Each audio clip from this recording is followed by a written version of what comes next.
Yeah. Ano ba mga dapat abangan sa mga susunod na episode ng Kakatong?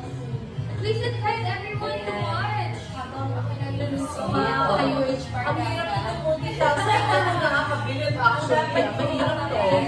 Konting asin, konting asukal. That's for me. Asukal.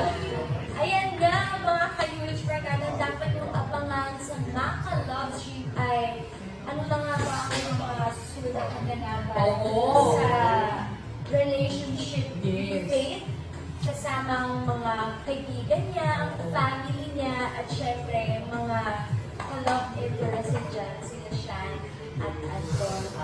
At meron po kaming digital world. So, abangan nyo din yan sa social media accounts ng Jimmy Public Affairs. Ganap ng maka. At Maka Love Stream, ayan. Abangan nyo yan.